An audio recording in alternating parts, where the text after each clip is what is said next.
کبھی عرش پر کبھی فرش پر، کبھی ان کے در کبھی در بدر، غم عاشقی تیرا شکریہ میں کہاں کہاں سے گزر گیا، کبھی راستوں میں تنہا کبھی ہوں ورود صحرا، میں جنوں کا ہم سفر ہوں میرا کوئی گھر نہیں ہے۔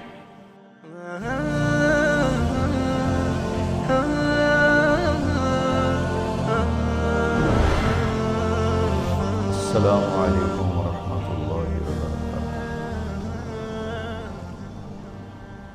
الحمد للہ الذی رفع السماء بقدرته ودحى الأرض بمشیته وخلق الخلائق بإرادته واستوى على العرش كما يليق بجلاله، وأشهد أن لا إله إلا الله وحده لا شريك له، وأشهد أن سيدنا ومولانا محمدًا عبده ورسوله، أما بعد فأعوذ بالله من الشيطان الرجيم، بسم الله الرحمن الرحيم، من عمل صالحا من ذكر أو أنثى وهو مؤمن فلنحيينه حياة طيبة ولنجزينهم أجرهم بأحسن ما كانوا يعملون۔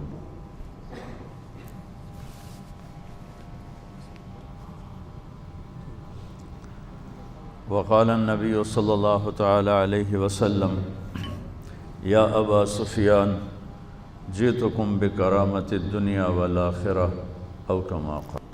میرے عزیزو، کسی بھی قوم کا سب سے جو قیمتی سرمایہ ہوتا ہے اس کی نوجوان نسل ہوتی ہے۔ ان کا بگڑ جانا ساری قوم کو تباہ کر دیتا، ان کا سدھر جانا ساری قوم کو ترقیات کے زینے تک پہنچاتا، بلکہ اوپر تک پہنچاتا ہے۔ اور یہ عمر اللہ کے ہاں بھی ایسی ہے کہ اس کے بارے میں خاص طور پہ الگ سوال ہوگا۔ لا تزول قدم عبد، قیامت کے دن آدمی اپنی جگہ سے ہل نہیں سکے گا، حتی یسأل عن اربع، جب تک وہ 4 باتوں کا اللہ کو جواب نہیں دے گا۔ عن عمرہ فیما افناہ، زندگی کہاں خرچ کی، یہ پہلا سوال، زندگی کہاں خرچ کی، یہ اللہ کی طرف سے پہلا سوال۔ پھر دوسرا وعن شبابہ فیما ابلاہ، جب زندگی کا سوال کیا تو جوانی تو اس میں آ گئی تھی، لیکن اللہ تعالیٰ جوانی کا سوال الگ فرمائیں گے کہ اپنی جوانی کو کہاں خرچ کیا تھا۔ تو زندگی کا یہ حصہ ہم گزار رہے ہیں، گزار چکے ہیں، آپ لوگ اب شروع کر رہے ہیں، اور اس کے بارے میں خاص سوال ہے۔ پھر عن مالہ من أين اکتسبہ وفیما انفقہ، مال کے بارے میں 2 سوال ہیں، کمایا کہاں سے تھا، خرچ کہاں کیا تھا۔ ہم کمائی میں بھی آزاد نہیں، خرچ کرنے میں بھی آزاد نہیں۔ جو اللہ کو جانتا نہیں، پہچانتا نہیں، اس کے لیے کوئی ضابطہ نہیں، اس نے مال بنانا ہے جہاں سے مرضی بنائے، جیسے مرضی بنائے۔ لیکن جس نے اللہ کو سامنے رکھ کے زندگی گزارنی ہے وہ کمانے میں بھی پابند ہے، خرچ کرنے میں بھی پابند ہے۔ اور پھر سوال ہوگا عن علمہ ماذا عمل بہ، جو کچھ جانتے تھے اس پہ عمل کتنا کیا۔ یہ چاروں بڑے ہیبت ناک اور خوفناک سوال ہیں۔ تو میں بتا یہ رہا تھا کہ زندگی کا یہ حصہ بہت قیمتی ہے۔ اچھا، مجھے بیٹھے بیٹھے خیال آ رہا تھا، میں نے بھی 12 سال تو گزارے، پرائمری اپنے گاؤں میں کی، میٹرک سینٹرل ماڈل اسکول میں کیا، پھر FSC گورنمنٹ کالج، پھر لاہور میں اللہ نے لاہور میں ہی رکھا، لاہور میں گیا۔ یہ ایسی محفلیں ہمیں نہیں ملتی تھیں، نہ اس وقت اس کا رواج تھا۔ مجھے یاد نہیں گورنمنٹ کالج لاہور میں کسی کی داڑھی ہو سوائے ایک لڑکے کے جو ہمیں یہ تبلیغ کا کام اللہ نے اسے ذریعہ بنایا میرے تبلیغ میں لگنے کا۔ بس پورے کالج میں صرف ایک لڑکے کی داڑھی تھی صرف، اور ایک لڑکے کے سر پہ دوپٹہ نہیں ہوتا تھا. شاید کوئی ایک آدھ ہو، مجھے وہ بہت پرانی بات ہے، لیکن میری یادداشت میں مجھے اس کے علاوہ کوئی داڑھی والا نہیں تھا. اور اقبال ہاسٹل کے درمیان ایک لان تھا، ایسے لان، تو میں وہاں برآمدے میں کھڑے ہو کے دیکھتا تھا.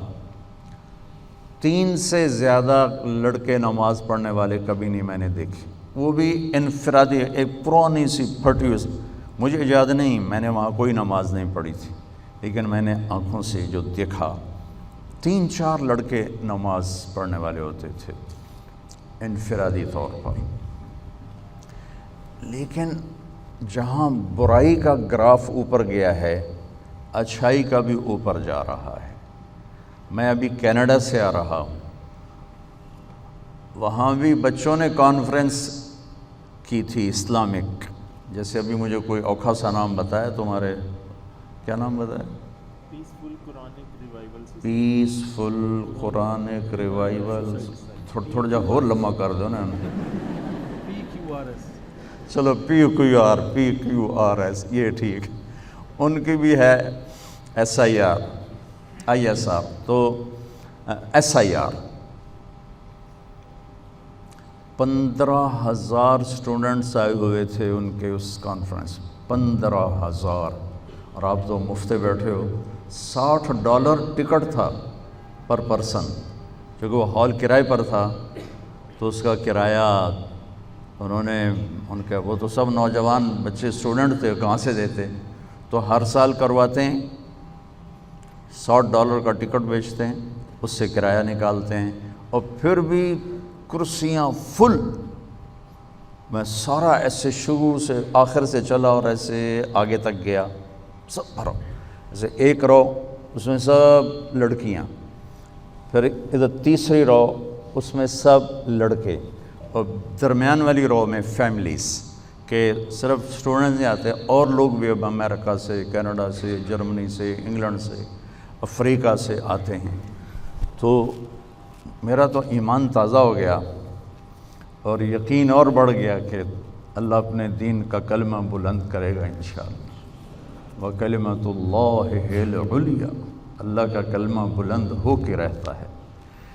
رات کتنی ہی لمبی ہو، سورج ضرور نکلتا ہے. یہ اللہ کا نظام ہے. اور وہاں جو چوتھی جنریشن ہے، چوتھی جنریشن وہ مسجد کو آ رہی ہے، یہ باعث حیرت. اور یعنی 10-15 ہزار کا مجمع ہوگا خواتین کا، اس میں شاید کوئی 100 ہوں گی اسکارف کے بغیر، باقی سب پورے اسکارف کے ساتھ. تو خیر بہت ایمان تازہ ہوا، بہت اچھا لگا. اللہ تعالیٰ آپ کو بھی ہمت دے، آپ کی سوسائٹی کو بھی ہمت دے. جب آپ بھی کوئی کانفرنس کرو تو صرف آپ کالج کے نہ ہو، سارے فیصل آباد کے بچے اکٹھے ہو جائیں. ایسا اللہ آپ کو جذبہ دے، ایسا جنون دے. چند باتیں آپ سے کرنا چاہتا ہوں. لا الہ الا اللہ محمد الرسول اللہ، یہ ہماری بیس بنیاد ہے.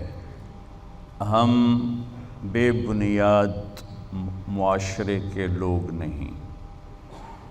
ہم کٹی پتنگ کی طرح نہیں، نہ منزل، نہ سمت، نہ ہوا میں اڑنے کی کوئی غرض و غایت. جس کے ہاتھ لگ گئی، جہاں کسی تار میں اٹک گئی. لا الہ الا اللہ یہ ہمارے جڑ کی طرح ہے، اور محمد الرسول اللہ صلی اللہ علیہ وسلم یہ درخت کی طرح ہے. لا الہ الا اللہ دل میں اتارا جاتا ہے تو محمد الرسول اللہ نکل کر پورے وجود پہ آ جاتا ہے. جب جڑ کمزور ہوتی ہے تو اوپر والا درخت خود کمزور ہو جاتا ہے، اس کے پتے جھڑ جاتے ہیں، شاخیں بیمار ہو جاتی ہیں، سوکھ جاتی ہیں.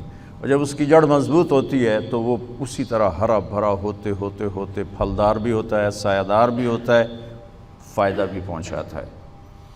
ہمیں اللہ نے ماں کی گود میں لا الہ الا اللہ دیا، اس کی جڑ لگانا محنت سے ہوتا ہے، اس کی جڑ لگانا جان جوکھوں کا ایک سفر ہے، جو اس کو پورا کر لیتا ہے پھر موت کے بعد ایک لمبی زندگی ہے جہاں اللہ تعالیٰ اس کے ہر چاہے کو پورا کر دے گا۔ تو ہم آزاد نہیں بچوں کہ جو چاہیں کریں، جیسے چاہیں کریں، جیسے چاہیں کمائیں، ہم آزاد نہیں۔ ہماری زندگی کی ہر چیز اللہ کی پابندیوں کے ساتھ مربوط ہے، جکڑی ہوئی ہے، اور انہی پابندیوں ہی میں ہماری راحت، سکھ، چین اور سکون ہے۔ اس وقت دنیا مادی لحاظ سے اتنی ترقی کر چکی ہے، خوبصورت ہو چکی ہے، لیکن لوگوں کے مسائل اتنے ہی بڑھ چکے ہیں، پریشانیاں بھی ہیں، ٹینشن بھی ہے۔ 98 یعنی آج سے 20 سال پہلے میں 4 مہینے کے لیے امریکہ گیا تھا جماعت میں، تو یہاں قریب گاؤں ہے ادھر ملت روڈ پر دھنولا، وہاں کے ایک تھے ڈاکٹر یوسف صاحب، وہ پورے یہ چلڈرن وارڈ کے وہ تھے، ہیڈ تھے وہ، تو وہ انہیں پتہ چلا تو ملنے آ گئے، تو باتوں باتوں میں کہنے لگے کہ ڈپریشن کی کئی کمپنیاں میڈیسن بناتی، ایک کمپنی کا میڈیکل ریپ انہیں بتا رہا تھا کہ صرف ہماری کمپنی کی جو ٹیبلٹ ہے ایک، وہ 13 کھرب ڈالر کی کینیڈا امریکہ میں 1 سال میں فروخت ہوئی ہے۔ 1 سال میں، جھوٹ بولا تو انہوں نے، سچ بولا تو انہوں نے، لیکن میں نہیں، مجھے نہیں لگتا کہ انہوں نے کوئی مجھ سے غلط بیانی کی۔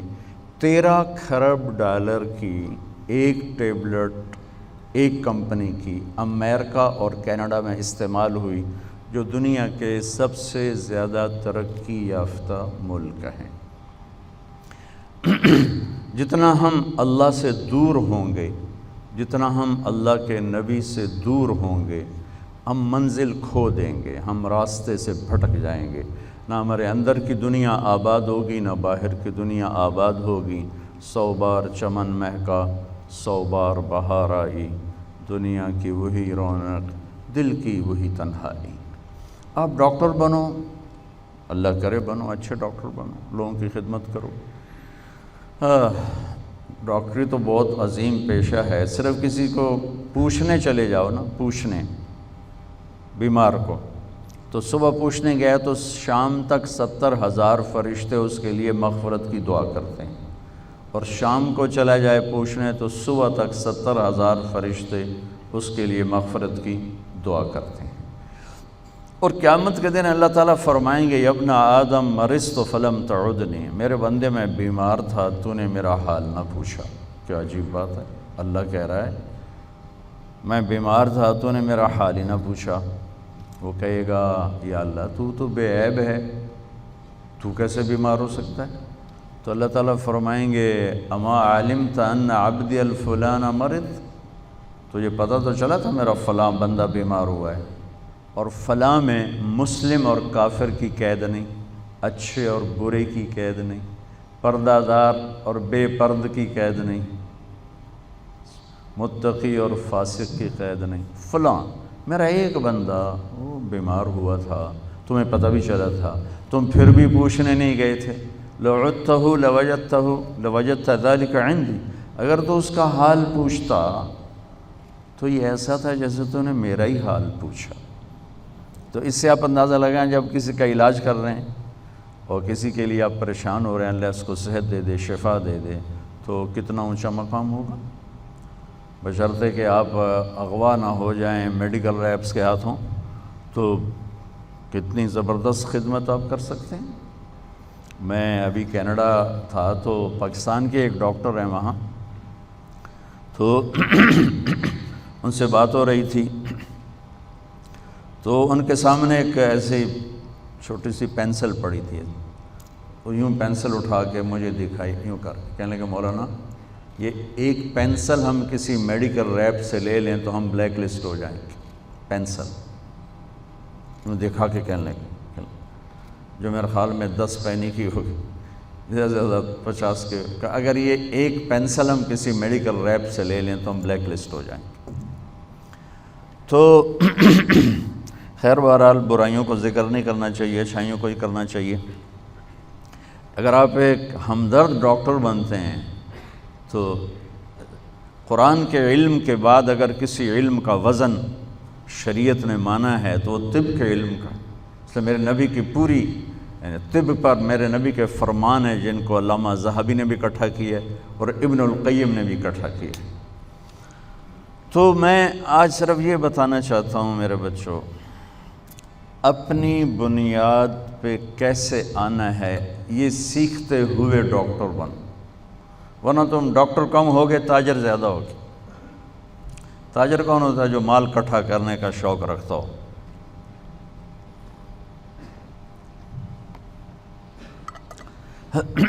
اور اللہ تک پہنچنے کا ذریعہ ہے جناب رسول اللہ صلی اللہ تعالی علیہ وسلم، اور اللہ تک جانے کا راستہ ہی کوئی نہیں۔ لو استفتحونی کل باب وجاؤنی من کل طریق لا افتح علیہم الا ان یکونوا وراءک۔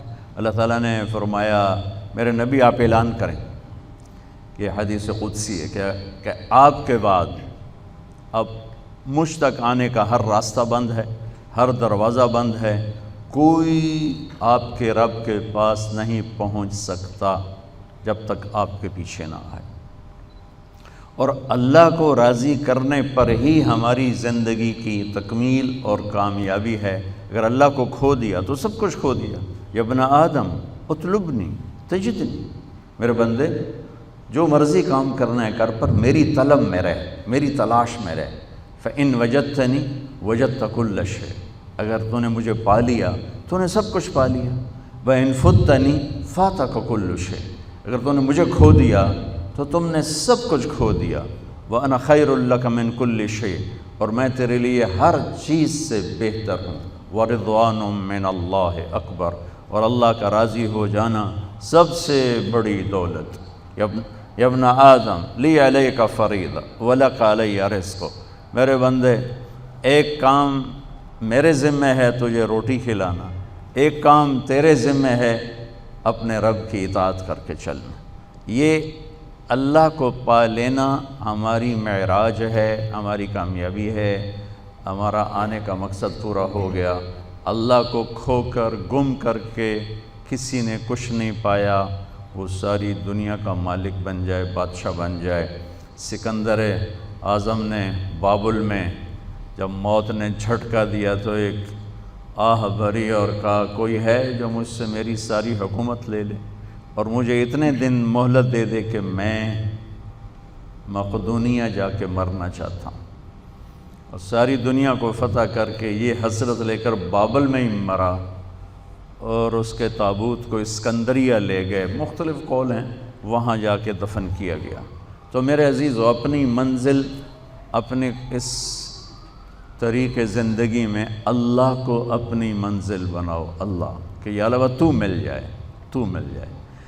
اللہ کو پانے کا راستہ کیا ہے؟ محمد الرسول اللہ صلی اللہ تعالی علیہ وسلم۔ لقد کان لکم فی رسول اللہ اسوۃ حسنہ لمن کان یرجو اللہ والیوم الآخر وذکر اللہ کثیرا۔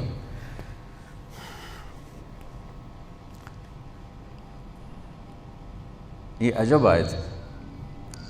اس کا ترجمہ تو عام طور پہ کرتے ہیں کہ تمہارے لیے میرے نبی کی زندگی بہترین نمونہ ہے، یہ بھی ٹھیک ہے، لیکن اسوہ ہے اساس سے، تو اس سے ایک لفظ اسوہ بنتا ہے جس میں نمونے کا مطلب بھی ہے، اور جب اس کی اصل میں جاتے ہیں اسا، تو اسا کا مطلب ہے غم کی تسلی، غم کی تسلی۔ آج پوری دنیا جو دکھوں میں اور غموں میں ہے، تو میرا اللہ پیغام دے رہا ہے میرے نبی کی زندگی اختیار کرو، اللہ تمہارے سارے غم دور کر دے گا۔ پیسہ آنے سے دور نہیں ہوتے، بہت بڑا تم فرید صاحب کی طرح وی سی بن جاؤ، اس سے دکھ درد دور نہیں ہوتے۔ یہ اللہ کے رسول کے در پر جھکنے سے کیا خوبصورت ہے۔ لقد بات ہے ہی یہی اور ہے ہی نہیں، لقد کان لکم، اور اللہ تعالیٰ کہہ رہا ہے یہ صرف تمہارے لیے میں کہہ رہا ہوں، اسپیشل تمہیں کہہ رہا ہوں کہ میرے نبی کی زندگی اپناؤ، تمہارے غموں کی تسلی، لفظ اسوہ، تمہارے غموں کی تسلی، تمہارے دکھ درد دور ہوں، چونکہ جب تم میرے نبی کے طریقے پر آؤ گے میں تم سے پیار کروں گا، اور جب میں تم سے پیار کروں گا تو تمہارے راستے کھولوں گا۔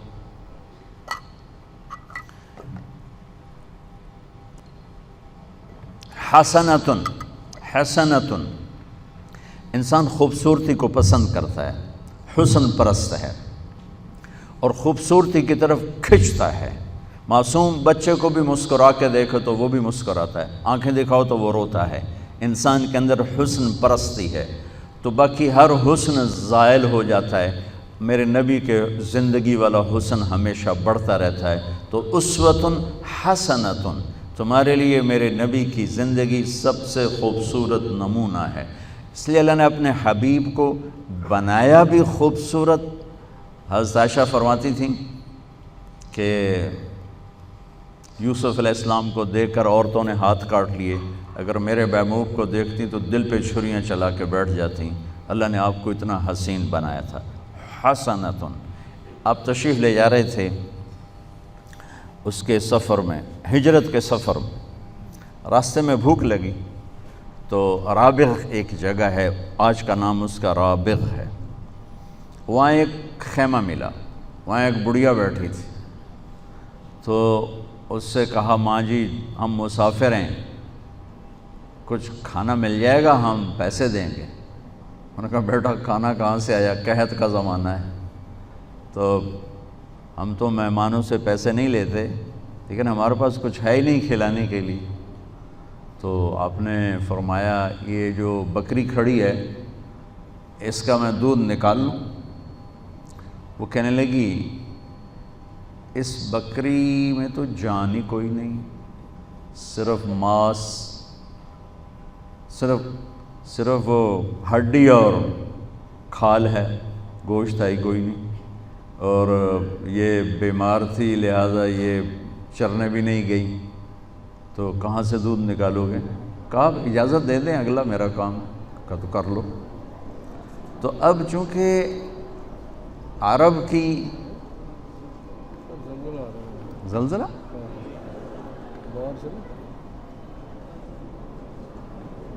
جو کام کر رہے ہیں اس سے رک جائے گا انشاءاللہ۔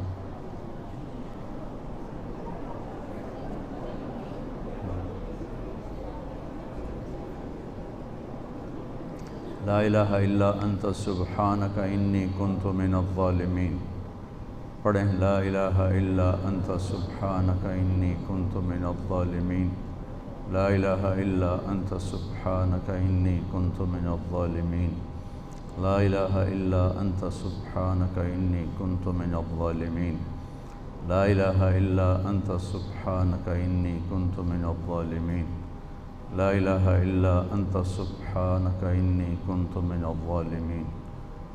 رک گئے؟ رک، یہ اللہ کبھی کبھی زمین ہلاتا ہے کہ بندے دے پتر بن جاؤ، پیسے دے پیچھے ایمان نہ بیچو، بندے دے پتر بن جاؤ۔ اذا زلزلہ تو آگے آنے والا ہے، اذا زلزلت الارض زلزالها اخرجت الارض اثقالها وقال الانسان ما لها، جب زمین پر آئے گا ایک خوفناک زلزلہ، یوم ترجف الراجفہ تتبعها الرادفہ قلوب یومئذ واجفہ ابصارها خاشعہ۔ قیامت کے زلزلے کو قرآن جب بیان کرتا ہے نا تو قرآن کے لہجے میں ایک ہیبت پیدا ہو جاتی، ایک گرج پیدا ہو جاتی۔ تو عرب میں بیمار مردہ جیسی بکری سے دودھ نکالنا یہ تو عجب بات تھی، لہٰذا وہ جو اماں تھی نا بڑھیا، وہ آپ کو ایسے غور سے دیکھتی رہی کہ یہ بندہ کون ہے، اس کو اتنا بھی نہیں پتا کہ اس بیمار بکری میں سے کچھ بھی نہیں نکل سکتا۔ تو وہ غور سے دیکھنے کی وجہ سے آنکھوں میں اتر گئے، تو آپ نے اس کو باہر نکالا، اس کے تھنوں پر ایسے ہاتھ ہی پھیرا تھا کہ ویسے بھر کے لٹک کے نیچے اتر گئے۔ تو آپ نے پورا وہ برتن تھا بڑا وہ بھرا، بکری میں سے تو اتنا ہی دودھ نکلتا ہے، وہ آپ نے پورا برتن بھرا، ابو بکر کو پلایا، عامر بن فہیرہ عبداللہ کو پلایا، پھر خود پیا، پھر دوبارہ نکالا اور فل بھر کے وہ بیوی کو دیا اور چل پڑے۔ جب شام کو اس کا خامد آیا، اس نے کہا یہ دودھ کہاں سے آیا؟ وہ کہنے لگی اس بکری سے۔ کہا تیرا دماغ خراب ہے، وہ اس میں سے تو پانی نہیں نکلتا، دودھ کہاں سے نکلا؟ کہا میں بھی یہی کہتی ہوں، پر ایک کوئی آیا تھا، اس کے ہاتھوں میں کوئی جادو تھا، اس نے تھنوں کو ہاتھ لگایا اور بھر گئے، اور یہ ضرب یہی نہیں اتنا پہلے نکال کے اپنے ساتھیوں کو بھی اس نے پلایا۔ تو انہوں نے کہا اچھا ان عتیلی ذرا بتاؤ وہ کیسا تھا؟ تو میں تھوڑا سا اشارہ پہلے کیا ہے کہ وہ غور سے دیکھتی رہی کہ ایسے چونہ کڈھنا کی ہے، لہٰذا وہ جچ گئے نظروں میں آپ۔ تو اب اس نے آپ کا حلیہ بیان کیا۔ سبحان اللہ، آپ کے حلیے پر پوری کتابیں ہیں، لیکن جو لفظ یہ ماں بولی ہے نا، کسی ایک نے ایسے لفظ نہیں بولے، ایک نے، حالانکہ بڑے بڑے حضرت علی جیسی ہستیوں نے اب ہمارے نبی کا حلیہ بیان کیا ہے، جو سب سے بڑے فصیح انسان تھے اللہ کے نبی کے بعد، لیکن اس ماں جیسا کوئی نہیں بیان کر سکا۔ تو اب ترجمہ میں بعد میں کروں گا، اب الفاظ کی ردم سننا کہ کیا موسیقی ہے، کیا ردم ہے۔ کہنے لگی رأیت رجلا ظاہر الوضاء ابلج الوجه حسن الخلق لم تعبه ثجلة ولم تزر به سعلة وسيم قصيم في عينيه دعج في أشفاره وطف في لحيته كثافة في صوته سحل في عنقه سطع أزج أقرن أحور أكحل إن تكلم علاه البهاء وإن سكت علاه الوقار كأن حلو المنطق لا فصل ولا نظر كأن منطقه خرزات نظم ينحدرن یا يتحدرن فهو اندر الثلاثہ۔ کوئی اندازہ ہوا کہ کس طرح ایک جیسے گرتی آبشار ہو، ظاہر الوضاء ابلج الوجه حسن الخلق۔ کہنے لگی ابو معبد کیا بتاؤں، مجھے یوں لگا جیسے 14ویں کا چاند ہی کپڑے پہن کے زمین پہ اتر آیا۔ کیا ابلج الوجه، مجھے لگا جیسے 14ویں کے چاند نے کپڑے پہن کے زمین پہ آ کے ڈیرا لگا لیا۔ چمکتا چہرہ، نورانی چہرہ، سر سے لے کر پاؤں تک حسن ہی حسن، لم تعبہ ثجل، پیٹ باہر نہیں نکلا ہوا تھا کہ برا لگے۔ میرے نبی کو بڑے پیٹ والا اچھا نہیں تھا۔ ایک صحابی آئے، پیٹ نکلو، آپ نے یوں انگلی ماری، کہا یہ یہاں نہ ہوتا تو کتنا اچھا ہوتا۔ آپ کھبے پاسے تھے، پیٹ سجے پاسے، آپ سجے پاسے تھے، پیٹ کھبے پاسے، تو ڈاکٹر یہ ایڈا موٹا ہوئے تو اس علاج کی کرنا ہے مریضوں کو۔ تم تو بندے کی طرح کھایا کرو، تاکہ تمہاری چربی نکلی ہوگی تو تم کیا علاج کرو گے۔ ایک ڈاکٹر کے پاس میں تو گیا تھا کسی اور کام کے لیے، تو وہاں ایک ڈاکٹر کے پاس رش بہت تھا۔ میں نے کہا یہ کون ڈاکٹر ہے اتنا رش ہو؟ تو خیر وہ میں نے اندر اپنا نام، میں نے کہا جو صرف ملنا ہے میرا نام بتا دو۔ وہ فوراً باہر آ گئے۔ میں نے کہا ڈاکٹر صاحب پہلے اپنا علاج تھا کرو، پیٹ سجے پاسے آپ کھبے پاسے ہو، تو اسی کی علاج کرنا ہے مریضوں کا۔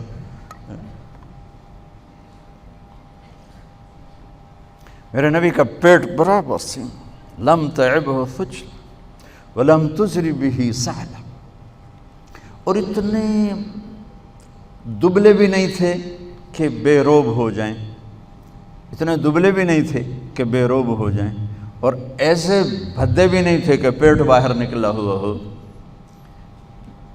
فی عینیہ دعج، آنکھیں بڑی خوبصورت۔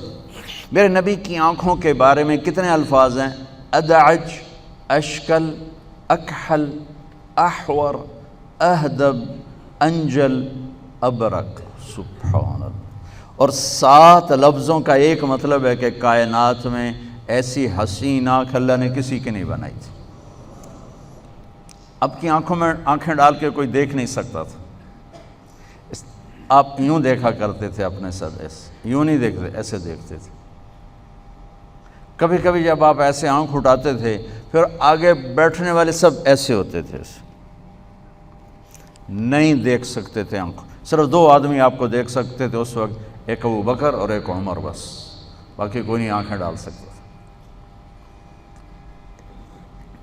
7 لفظ ہیں، فی عینیہ دعج، موٹی آنکھ تھی اور پتلی سیاہ تھی، سفیدی سفید تھی، باقی بھی جوڑ دوں، اشکل، سرخ دھاریاں، سرخ ڈورے، سرخ لکیریں تھیں، اور لمبی آنکھ تھی، احور، سیاہ پتلی، ادعج، موٹی، اکحل، سرما لگا ہوا، اہدب، پلکوں کے بال بڑے لمبے، بہت لمبے۔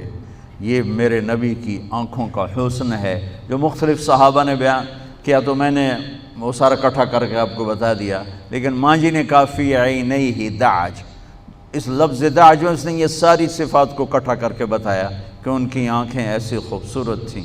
فی اشفارہ وطف، ان کی پلکیں بڑی دراز تھیں۔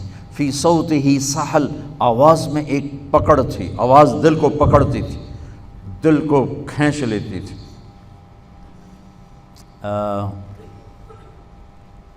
طفیل بن عامر ایک بہت بڑے عرب سردار تھے، وہ آئے مکہ حج کرنے،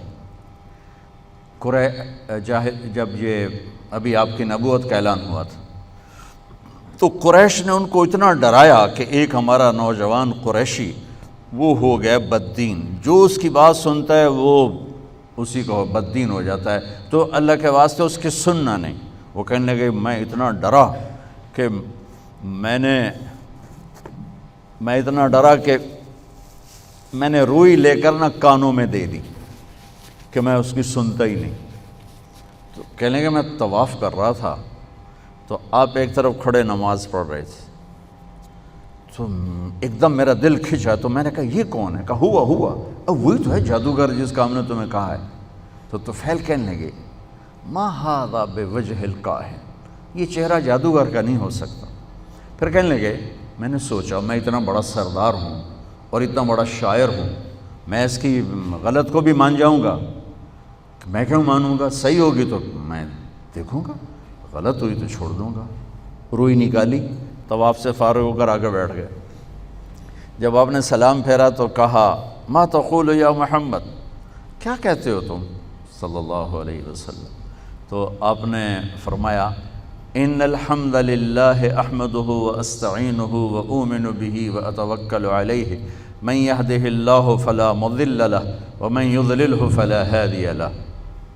میرے آپ کے لیے عام سا خطبہ ہے، لیکن عربی جاننے والے پر کیا رد عمل ہوا؟ کہنے کہ عہد فقط بلغنا قاموس البحر، اللہ کے واسطے ایک دفعہ دوبارہ سنانا، تیرے چند جملوں نے 7 سمندر کو پی لیا ہے، 7 سمندر کو پی لیا ہے۔ آپ نے پھر دہرایا ان الحمد للہ احمدہ واستعینہ واؤمن بہ واتوکل علیہ من یہدہ اللہ فلا مضل لہ ومن یضللہ فلا ہادی لہ۔ تو کہنے لگا مجھے کلمہ پڑھا دو۔ یہ فی صوتہ سحل بتا رہا ہوں، جو آپ کی سنتا تھا وہ کھنچ جاتا تھا آپ کی طرف۔ تو وہ ماں جی کہنے لگی فی صوتہ سحل، آواز میں ایک کشش، آواز میں ایک پکڑ، ایک گرپ، ایک گرفت، ایک ہیبت بھی، جلال بھی، جمال بھی، لطافت بھی، ہیبت بھی۔ فی عنقہ سطع، گردن بڑی سراہی دار، لمبی، خوبصورت، بھویں بڑی گول، ازج الحواجب من غیر قرن، بھویں بڑی گول اور بیچ میں بال نہیں، یہاں بال نہیں۔ ایک اور صحابی کی روایت بینہما عرق یدرہ الغضب، یہاں ایک رگ تھی، جب آپ غصے میں آتے تو رگ ایسے پھڑکنے لگتی تھی۔ آپ اپنے غصے کا اظہار تو فرماتے نہیں تھے، تو برداشت فرماتے تھے، برداشت میں باڈی کا جو ریئیکشن تھا اس میں یہاں ایک رگ تھی جو پھڑکنے لگتی تھی، یہ آپ کے غصے کی نشانی ہوتی تھی۔ ورنہ ویسے آپ کا جو اظہار کسی پر اگر غصہ ہے، اور غصہ بھی ذاتی نہیں ہوتا تھا، اس کی ہی کسی تربیت کے سبب ہوتا تھا، تو تو آپ کے غصے کا اظہار کیا ہے؟ آپ کو ابو ہریرہ پہ ناراضگی ہے، ادھر سے ابو ہریرہ آ رہے ہیں، آپ نے جب یوں دیکھا ابو ہریرہ آ رہے تو آپ صرف یوں کر لیتے تھے، بس۔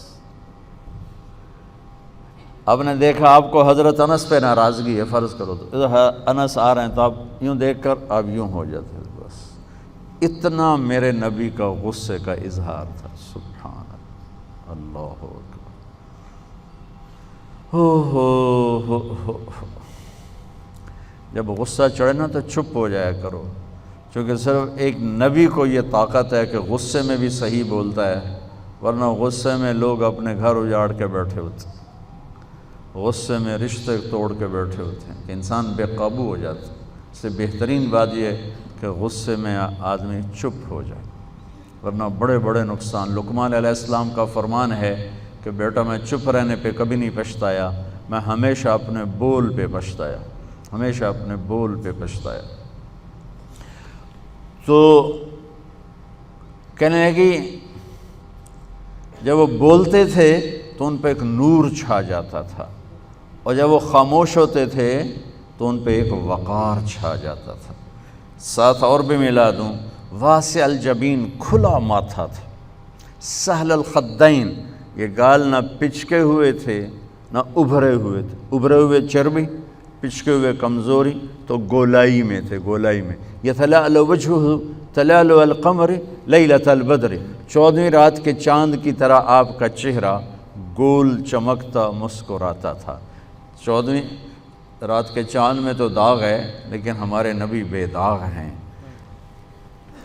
لیکن ہمارے شعراء تشبیہ دیتے چلے آئے چاند سے، صحابہ نے بھی تشبیہ دی چاند سے، لیکن میں ایک بات اضافی کیا کرتا ہوں، جب کسی کے اقتدار کی تشبیہ دینی ہو تو سورج، اور کسی کے حسن کی تشبیہ دینی ہو تو چاند۔ تو میں اس پہ یہ میری طرف سے ایک تضمین اضافہ ہے کہ ہم سورج سے تشبیہ دیں تو سورج میں آگ ہے، اور چاند سے تشبیہ دیں تو اس پہ داغ ہے، اور میرے نبی میں نہ داغ ہے نہ آگ ہے۔ اب تو سراپا محبت ہیں، سراپا محبت ہیں، سراپا محبت، سبحان اللہ۔ جیسے ابھی فرید صاحب بتا رہے تھے نا کہ اللہ کے نبی کے معجزات میں سب سے بڑا معجزہ قرآن ہے، ایسے ہی آپ کے معجزات میں بہت بڑا معجزہ آپ کے اخلاق، آپ کے اخلاق، آپ کے اخلاق۔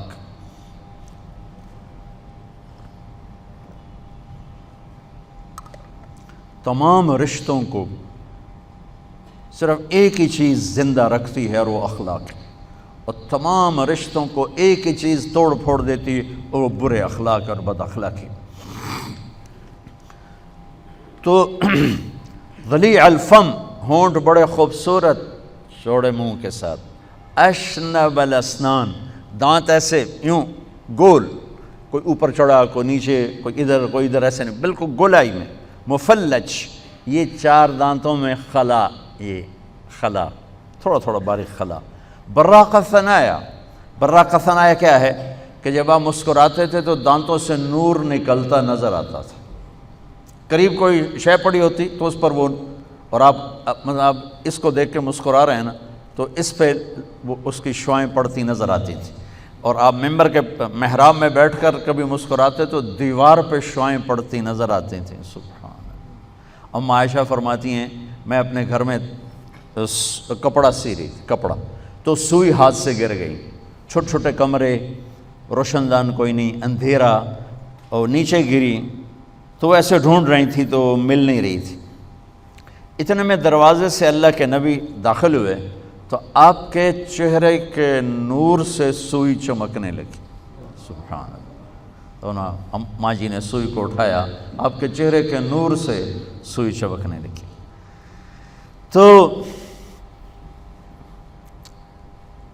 کث اللحیہ، داڑھی بڑی خوبصورت گھنی، 1 مٹھ، شدید و سواد الشعر، سیاہ کالے بال، رجل الشعر، گھنگریالے بال، عظیم الہامہ، بڑا سر، اور کنگھی سیدھی فرماتے تھے، بعد میں مانگ نکالنا شروع کی، اور کان کی لو تک بال تھے ساری زندگی، کچھ عرصے یہاں تک آئے، کچھ عرصے یہاں تک آئے۔ جب آپ حج پہ تشریف لے گئے تھے تو آپ کے بال یہاں تک تھے، تو آپ نے اپنے بالوں کی 4 گتیں بنائی تھیں، 4 گتیں، چونکہ آپ پہلے تو سر پہ پگڑی آ گئی، اس نے بالوں کو سہارا دے دیا، اب تو احرام باندھنا ہے۔ اور ہماری طرح تھوڑا تھا ویسے جہاز سے اڑو تو 5 گھنٹے مکے پڑ جاؤ، 5 گھنٹے عمرہ کر لو تو ویلے ہو جاؤ۔ وہ تو پورے 8 دن 9 دن کا سفر، اور وہ بھی اونٹ پر سفر ہے، کوئی شیلٹر نہیں ہے۔ تو آپ نے ذوالحلیفہ پہ پہنچ کے رات قیام کیا 25 ذوالقعدہ، اور صبح آپ نے غسل فرمایا، اور غسل کے بعد پھر آپ نے تیل لگایا، پھر شہد لگایا، پہلے گتیں بنائیں، گتیں 2 گتیں ادھر 2 ادھر، پھر اوپر شہد لگایا۔ وہ شہد گوند کا کام دینے کے لیے کہ وہ بال چپک جائیں، ہوا سے اڑے نہیں، تو اس وقت آپ کے لمبے بال تھے۔ پھر آپ نے وہاں 9 تاریخ کو لے گئے، اور 10 کو جب آپ منی میں تشریف لائے تو آپ نے معمر بن عبداللہ رضی اللہ تعالیٰ عنہ کو بلوایا، جنہوں نے آپ کے سر کے بال صاف کیے۔ تو آپ نے آدھے پہلے رائٹ سائڈ کے بال سارے صاف کروا کے سارے کے سارے بال وہ صرف ایک صحابی ابو طلحہ کو دے دیے، اور باقی آدھے سر کے بال منڈوا کر کا یہ تقسیم کر دو، وہ سارے تقسیم کروائے، اور آدھے سر کے ابو طلحہ کو دیے۔ کس وجہ سے دیے؟ کہیں کوئی وہ سامنے گزری نہیں اس کی وجہ، لیکن کوئی خاص شفقت محبت ہوگی تو آپ نے ابو طلحہ کو وہ سارے بال عطا فرمائے۔ باقی ساری زندگی آپ نے بال رکھے۔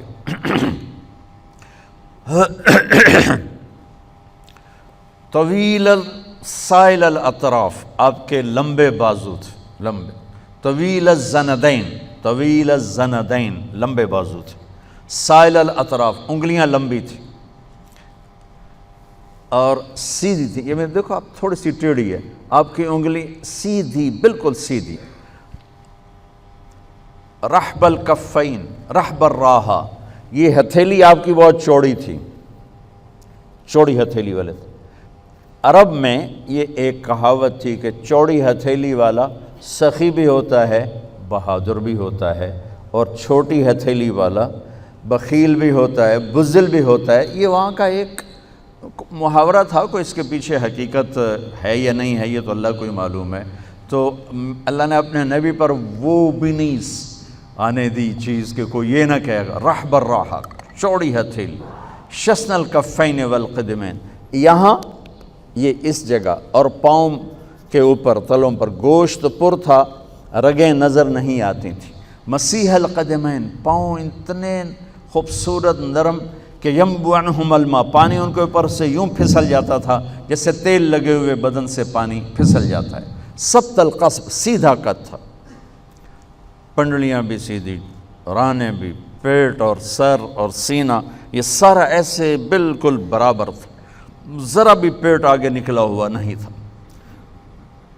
عاریہ ثدیین، یہ چھت، یہاں بال نہیں تھے، صرف ایک بالوں کا خط یہاں سے چل کے آپ کی ناف تک آتا تھا، آپ کی ناف تک آتا۔ یقارب الخطا، قدم چھوٹا اٹھاتے تھے اور اس میں تیزی ہوتی ہے، ذریع المشیہ، چال میں تیزی، قدم چھوٹا، زمین سکڑتی تھی، آپ چلتے تھے، صحابہ آپ کے ساتھ دوڑتے تھے، آپ کی چال میں اتنی تیزی تھی کہ صحابہ کو دوڑنا پڑتا تھا آپ کے ساتھ ساتھ، آپ کے ساتھ ساتھ۔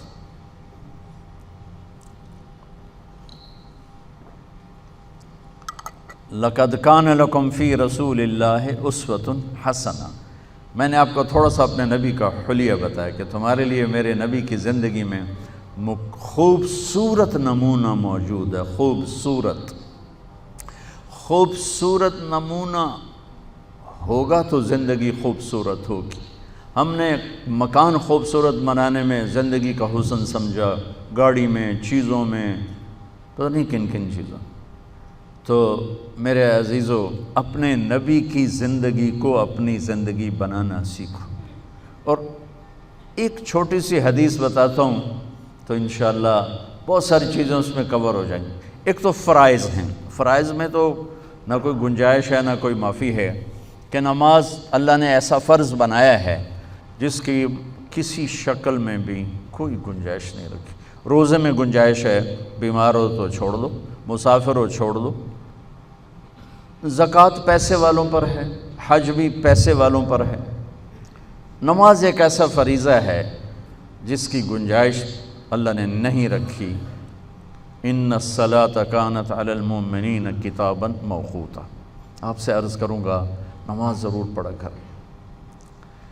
اور اللہ کا شکر ہے ہماری جماعت تھی، اس میں ایک دفعہ لبرٹی میں تو گورنمنٹ کالج کے لڑکے آ گئے، اقبال ہاسٹل کے، جی آپ ہم آپ کے کالج کے ہیں تو آپ آ کر نا مسجد میں بیان کریں۔ میں کہا میں ضرور آؤں گا، جہاں سب سے پہلی دفعہ مجھے تبلیغ والے لے کر گئے تھے، میں اس مسجد میں ضرور آؤں گا۔ تو میں گیا، وہ ہمارے گورنمنٹ کالج اندر جائیں تو اس طرف کر کے نا وہ ضلع کچہری کی طرف جو دیوار ہے ادھر وہ مسجد تھی، تو وہ بھری ہوئی فل۔ مجھے اتنی خوشی ہوئی، خوشی کے آنسو بھی آئے کہ یہ مسجد تو سائیں سائیں کرتی تھی، ویران، بالکل ویران۔ اللہ نے اپنے فضل سے فضا کو کافی بدلا ہے۔ تو میں آپ سب بچوں سے عرض کروں گا، ایک تو نماز میں سستی نہ فرمائیں۔ پورے 1439 ہجری میں نماز چھوڑنے کی گنجائش اگر تھی تو کربلا کے میدان میں میرے نبی کے نواسے کو اور ان کے جان نثار غلاموں کو ہوتی، اگر ہوتی تو ان کو ہوتی، لیکن انہوں نے بھی جب سورج ڈھلا تو اپنے ایک ساتھی زہیر سے فرمایا کہ شمر سے اجازت دو کہ ٹھہر جاؤ، ہمیں نماز پڑھنے دو، پھر جو کرنا کر لینا۔ تو اس کم بخت نے کہا کہ ہم نماز کے لیے جنگ بند نہیں کریں گے۔ تو آپ نے آدھوں کو کہا نماز پڑھو اور آدھوں سے کہا جنگ کرو۔ پھر جب وہ پڑھ کے تو کہا تم جنگ کرو، ان سے کہا جاؤ تم نماز پڑھو۔ تو کربلا کے میدان میں ظہر کی نماز پڑھی گئی، جو میرے خیال میں دنیا کی تاریخ کی پہلی اور آخری نماز تھی۔ ویسے جنگوں میں نمازیں پڑھی گئیں، اس میں کوئی شک نہیں، جنگوں میں نمازیں پڑھی گئیں، پر جس مظلومیت کی شکل اس وقت میرے نبی کی اولاد پر تھی اور جس ظلم کی کیفیت اس وقت یزید کے لشکر کی تھی، یہ شاید ہی کبھی شاید کیا ہے ہی نہیں، نہ حسین جیسا ہوگا نہ وہ مظلومیت۔ ہاں یہ ہے کہ جو مظلوم بنیں گے اسی انشاءاللہ پیچھے حسینی قافلے کے ہی چلیں گے، جو ظالم بنیں گے وہ یزیدی قافلے کے پیچھے چلیں گے۔ تو انہوں نے نماز نہیں چھوڑی اور پھر عصر سے پہلے سر کٹا کے نیزے پر چڑھ گئے۔ اس کے بعد ایک حدیث آپ کو سناتا ہوں، یہ آپ سب لے لیں، یہ بھی بچے بھی لے لیں، آپ بھی لے لو۔ میرے نبی وضو کر رہے تھے، صحابہ نیچے سے پانی لے رہے تھے، زمین پر گرنے نہیں دے رہے تھے۔ کوئی ادھر لے رہا ہے، کوئی ادھر لے رہا ہے، آپس سے جو لڑائی بھی ہو رہی ہے، کوئی منہ تے مار رہا ہے، کوئی پی رہا ہے، کوئی ہتھاں تے، کوئی سینے تے۔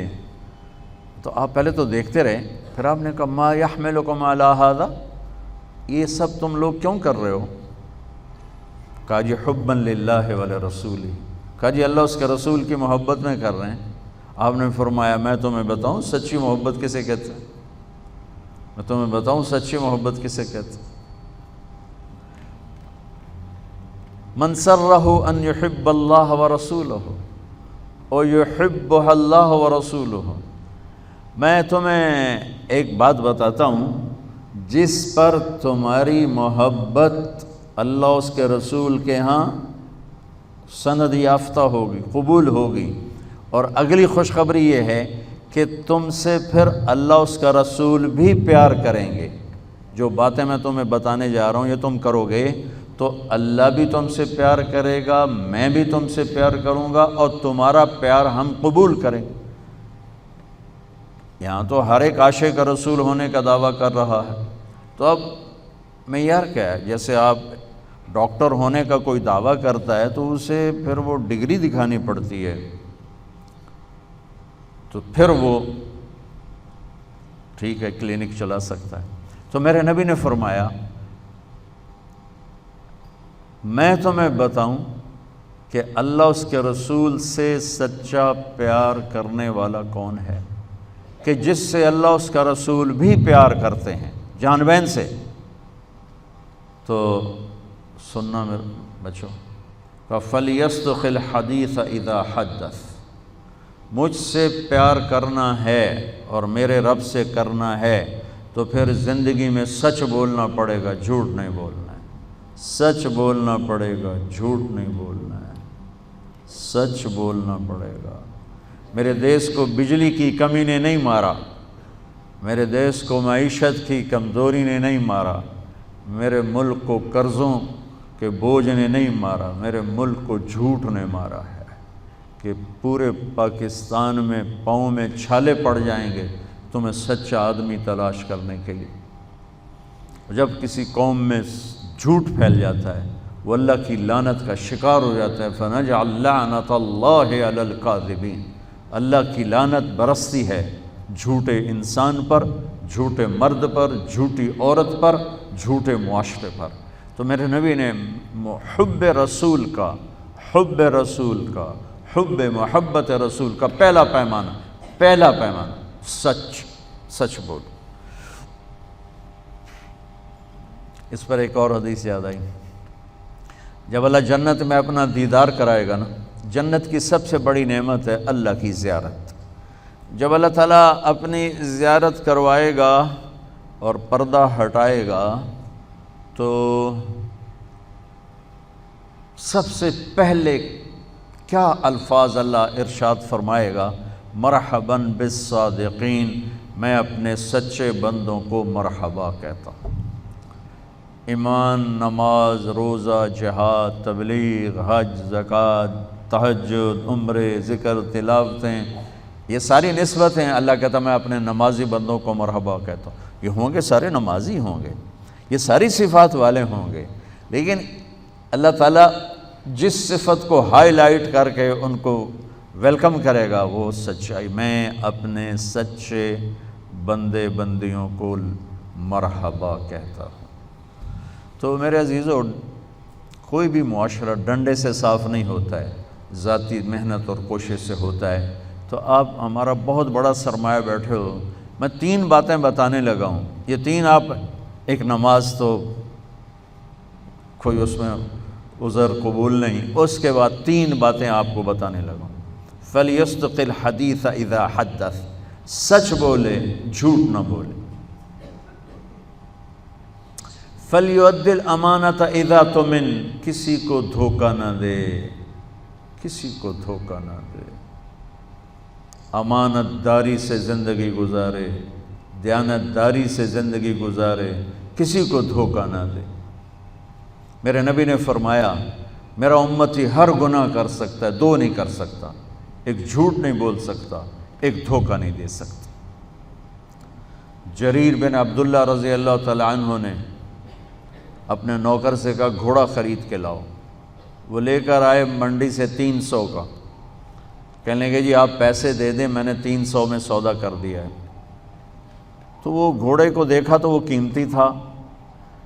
جریر بن عبداللہ شہزادے تھے، شاہی خاندان کے تھے، یمن کے گھوڑوں کی نسلوں کو جانتے تھے۔ کہنے لگے میرے بھائی میں تیرے گھوڑے کے 400 کر دوں؟ کہا جی کر دو۔ کہا 500 کر دوں؟ کہا کر دو۔ کہا 600 کر دوں؟ کہا کر دو۔ پھر وہ تھوڑا پریشان ہونے لگا، بھئی کدی خریدار بھی مول ودایا، تو بیچنے والا اوپر کھڑا ہوتا ہے، خریدار نیچے کھڑا ہوتا ہے، یہ تو الٹا کام ہو رہا ہے۔ خریدار کہہ رہے 500 کر دیں، 600 کر دیں، 700 کر دیں، 800 کر دیں۔ کہ حضور میں تو 300 تو بھی راضی ہوں، تسی 500 کیڑی گل دا بتایا؟ کبھی اس کو 800 دے دو۔ وہ تو چھلانگے مارتا چلا گیا۔ جب وہ نکل گیا تو کہنے لگے، تو ان کے نوکر نے کہا حضرت میں جو 300 میں سودا کر کے لایا تھا تو یہ کس خوشی میں 500 بڑھا ہے؟ مجھے میری گھڑی ہے، میں 100 روپے میں بیچوں، 1000 میں بیچوں، اور آپ گاہک ہیں، آپ 1000 میں لے لیں تو یہ شرعاً جائز ہے۔ میں نے بہت زیادہ منافع لے لیا، قانون کی پکڑ میں نہیں، چونکہ میں نے کہا جی جتنے لینے، انہوں نے کہا لو، ہو گیا۔ لیکن ایک ضابطہ اخلاق ہے، ایک ضابطہ قانون، ایک ضابطہ اخلاق ہے۔ ان کا میں جو 300 میں سودا کر کے آیا تھا تو پھر یہ 500 بڑھا کے کیوں دیے؟ تو وہ فرمانے لگے اس کا گھوڑا 300 کا تھا نہیں، 800 کا تھا، اور میں نے اللہ کے نبی کے ساتھ وعدہ کیا تھا جب تک زندہ رہوں گا کسی کو دھوکہ نہیں دوں گا، سب کی خیر خواہی چاہوں گا۔ سب کی خیر خواہی چاہوں گا۔ تو میرے عزیزو، دوسری سے پہلی سچ بولنا، دوسری کسی کو دھوکہ نہ دینا، کسی کو دھوکہ نہ دینا۔ اچھا، اب پھر ایک اور سائڈ سے غور کرو، میرے نبی کی صفات تو اللہ کے سوا کوئی نہیں گن سکتا، ہم تو چند ایک جانتے ہیں۔ ان تمام صفات میں دو صفتیں ہائی لائٹ ہوئیں اور آپ کا نام بن گئیں، الصادق الامین، الصادق الامین، سچائی، دیانتداری، یہی دو باتیں میں یہاں کہہ رہا ہوں، سچائی، دیانتداری، الصادق الامین، سچ بولنے والے، دیانتدار۔ اور کہلوایا غیر مسلموں سے، کافروں سے کہلوایا سچ بولنے والے، دیانتدار۔ اگر ہمارے دفتروں میں سچائی، دیانتداری آ جائے، ہمارے اداروں میں سچائی، دیانتداری آ جائے، ہمارے بازاروں میں سچائی، دیانتداری آ جائے، میں پوری دنیا پھر کے بتا رہا ہوں، اللہ کی قسم، ہمارا ملک جنت کا ٹکڑا ہے۔ اسے کوئی سازشوں سے نہیں مارا، اسے ہم اپنوں نے مارا۔ تو ادھر ادھر کی نہ بات کر، یہ بتا کہ قافلہ کیوں لٹا، مجھے رہزنوں سے گلا نہیں، تیری رہبری کا سوال ہے۔ تو دو باتیں ہوں گی، سچائی، دیانتداری، زندگی میں سچ بولنا، جھوٹ نہ بولنا، کسی کو دھوکہ نہ دینا۔ ابھی تو آپ پڑھ رہے ہو، بچے ہو، لیکن چھوٹے چھوٹے دھوکے یہاں بھی چلتے ہیں، خاص طور ہاسٹل لائف میں، تو لین دین میں۔ تو دیانتداری اور سچائی، یہ دو زیور ہیں میرے، نبی نے بتایا ہے، اور فرمایا کہ میرا امتی جھوٹ کبھی نہیں بولے گا، دھوکہ کبھی نہیں دے گا۔ تیسری بات آپ نے فرمائی، فَلْيُحْسِنْ جِوَارَ مَنْ جَاوَرَهُ، پڑوسی سے اچھا سلوک کرنا، پڑوسی سے اچھا سلوک کرنا، ہمسائے سے اچھا سلوک کرنا، چاہے وہ اپنا ہے، غیر ہے، مسلم ہے، غیر مسلم ہے، اچھا ہے، برا ہے، اس کے ساتھ حسن سلوک کرنا۔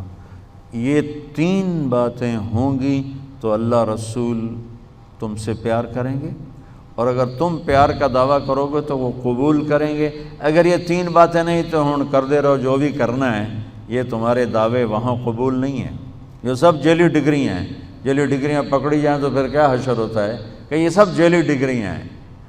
جو ڈگری اللہ اس کا رسول دے رہا ہے، سچائی، دیانتداری، حسن سلوک، کسی بھی معاشرے کے زوال میں یہ دو باتیں بنیادی ہیں، ظلم، جھوٹ اور دھوکہ، جھوٹ اور دھوکہ، ساتھ ظلم کو ملا لو۔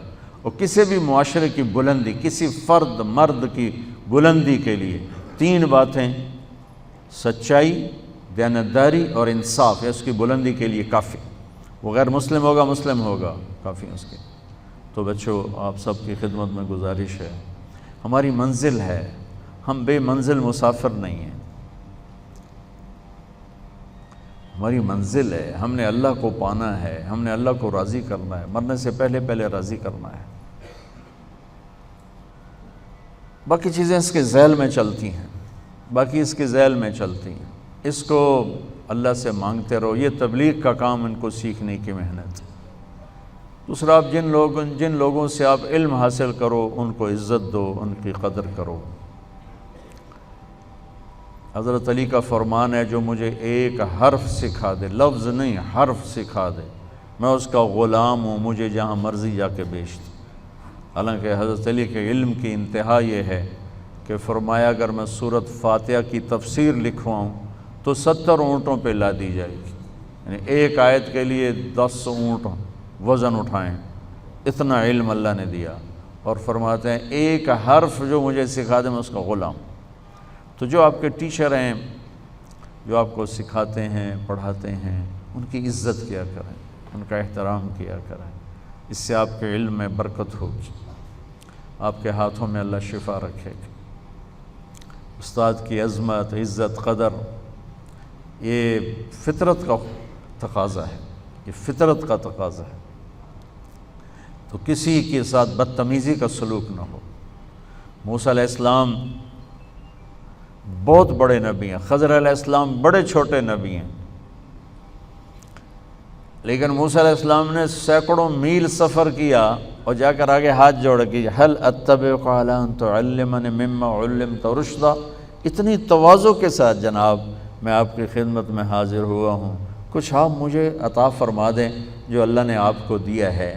حالانکہ موسیٰ سب سے بڑے نبی کلیم، اپنے 4 بڑے نبی ہیں، نوح علیہ السلام، ابراہیم علیہ السلام، موسیٰ علیہ السلام، عیسیٰ علیہ السلام، پھر ان کے بڑے ہیں محمد مصطفیٰ صلی اللہ علیہ وسلم، سب سے بڑے، سب سے، سارے نبی، ساری کائنات سے بڑے۔ تو موسیٰ علیہ السلام، ہاں جناب میں آپ کی خدمت میں حاضر ہوا ہوں، وہ کہتے میں کلیم ہوں، میرے اوپر تورات آئی ہے، سب سے پہلا نبی ہوں جس نے تورات دیکھی، جس نے کتاب جس کو اللہ کی طرف سے ملی ہے، چل جو تیرے پاس ہے مجھے سکھا۔ کہ جناب میں آپ کی خدمت میں حاضر ہوا ہوں، آپ مہربانی کر کے مجھے کچھ سکھا دیں جو اللہ نے آپ کو سکھایا۔ تو آگے ان کے لہجے میں سختی ہے، اِنَّكَ لَن تَسْتَطِيعَ مَعِيَ صَبْرًا، میاں تو میرے ساتھ نہیں چل سکتا، نہ تو صبر کر سکتا ہے۔ اتنا روکھا پن ہے ان الفاظ میں، اتنا روکھا پن ہے۔ وہ آگے کہہ رہے ہیں نہیں نہیں نہیں نہیں جناب میں سچدنی انشاءاللہ صابرا ولا اعصی لک امرا، میں پوری آپ کی اطاعت کروں گا، سر نہیں اٹھاؤں گا، آپ کے پیچھے پیچھے چلوں گا۔ یہ ہے علم کے حاصل کرنے کا راستہ۔ ایک ڈگری مل جانا وہ تو کتنوں لے لیتے ہیں، لیکن جو علم والے بن جائیں، مسیحا بن جائیں، اس میں یہ ایک بڑی شرط ہے اپنے استادوں کی قدر۔ پھر آپ لڑکے لڑکیاں اکٹھے پڑھتے ہو تو اس میں اپنی نظروں کی حفاظت کرو۔ ہماری ایک باؤنڈری لائن ہے، ہماری زندگی گزارنے کی بنیادیں ہیں، اس میں مرد اور عورت میں فاصلہ ہے۔ اس فاصلے کو جو مٹائے گا وہ اپنے معاشرے کو بے حیائی کے سپرد کر دے گا۔ جس معاشرے میں حیا ہوتا ہے اس میں اس قسم کے جرائم کم ہوتے ہیں، جو پچھلے دنوں قصور میں بات چلی۔ اس کے پیچھے بے حیائی، بے پردگی، آوارگی بہت بڑا سبب ہے۔ میرے اللہ نے کہا اپنی نظریں جھکا کے رکھو، قل للمؤمنین یغضوا من ابصارہم، ایمان والوں سے کہو نظریں جھکا کے رکھیں۔ قل للمؤمنات یغضضن من ابصارہن، اور یہ مومن عورتوں سے کہو اپنی نظریں جھکا کر رکھیں، کہ ہم ایک حیا والا دین رکھتے ہیں، حیا والا معاشرہ ہوتا ہے اسلامی معاشرہ۔ تو آپ کے ہاں اکٹھے پڑھتے ہیں، تو آپ کی خدمت میں یہ مؤدبانہ محبت بھری گزارش ہے بچوں کہ اپنی نظروں کی حفاظت رکھو، حد فاصل رکھو۔ جتنا آپ کی نظر پاک ہوگی آپ کا دامن پاک ہوگا۔ جب نظریں بے باک ہوتی ہیں تو انسان بے حیائی کی طرف چلتا ہے، اور اللہ نے جو پہلی قوموں کو تباہ و برباد کیا اس میں سب سے زیادہ لوط علیہ السلام کی قوم پہ عذاب کٹھے مارے، پتھروں کی بارش، اور اوپر نام لگے ہوئے، اور نوکیلے پتھر، اور زمین میں زلزلہ۔ پہلے زلزلہ، جب تھوڑا سا زلزلہ آیا تو ہم سارے پریشان ہو گئے، تو خوفناک زلزلہ، اور پھر اس کے بعد اس کو اکھاڑا اور اوپر جا کر یوں زمین پہ مارا، اوپر والا نیچے، نیچے والا اوپر کر دیا، چہرے مسخ کر دیے، اور ایک گندے پانی میں ان کی لاشوں کو ڈبو دیا۔ ان کا جو جرم تھا وہ بے حیائی تھا۔ لوط علیہ السلام کی قوم بے حیا ہوئی، اس بے حیائی پر اللہ نے سب سے زیادہ عذاب کے کوڑے برسائے۔ دنیا کا سب سے بڑا مجرم میری نظر میں فرعون ہے، جیسے کہ میں خدا ہوں، کہ میں خدا ہوں۔ دنیا میں کسی انسان نے یہ نہیں کہا میں خدا ہوں سوائے فرعون کے۔ اللہ نے وہ اٹھا کر ڈال دیا پانی میں، لیکن لوط علیہ السلام کی قوم پہ 4-5 عذاب کٹھے اللہ نے ٹھک ٹھک ٹھک ٹھک ٹھک ٹھک کر کے برسائے۔ بے حیا تھے، اور معاشرہ بے حیا اس وقت ہوتا ہے جب اس کی پابندیاں ختم ہو جائیں، اس کی حدود حد بندی ختم ہو جائے۔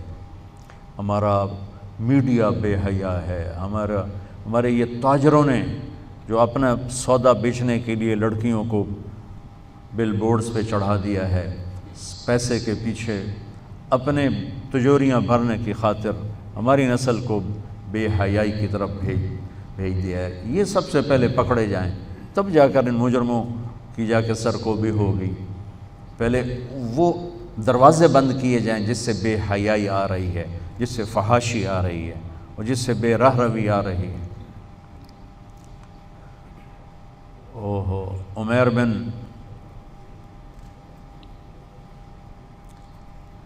عمیر ایک تابعین میں سے ہیں، صحابی نہیں ہیں، ان کو رومن نے پکڑا اور ان سے کہا کہ عیسائی ہو جاؤ، کہا میں نہیں ہوتا، کہا آدھا ملک دوں گا، اپنی بیٹی دوں گا، کہا جو مرضی دو، میں نہیں ہوتا۔ تو اس نے کہا اس کو ایک خوبصورت گھر میں بند کرو اور شراب اور سور کا گوشت اور ایک لڑکی اندر ڈال دو اور دروازے بند کر دو۔ انہوں نے کر دیا۔ 3 دن 3 رات وہ ایک جگہ بند تھے اور عمیر رضی اللہ تعالیٰ عنہ کی آنکھ اوپر نہیں اٹھی، یوں بھی نہیں دیکھا۔ تو وہ کہنے لگی کہ من یمنعک منی، تمہیں کون روک رہا ہے، تمہیں کون روک رہا ہے؟ کہنے لگے مجھے وہ روک رہا ہے جو مجھے بھی دیکھ رہا ہے، تجھے بھی دیکھ رہا ہے، جسے نہ نیند آتی ہے نہ اونگ آتی، مجھے وہ روک رہا ہے، مجھے میرا رب روک رہا ہے۔ انہوں نے کہا تیرے جیسے پاک دامن کو قتل نہیں ہونے دوں گی، میں تیرا ہیلا کروں گی۔ تو وہ جس کو بھیجا تھا گمراہ کرنے کے لیے وہ ایمان لے آئی،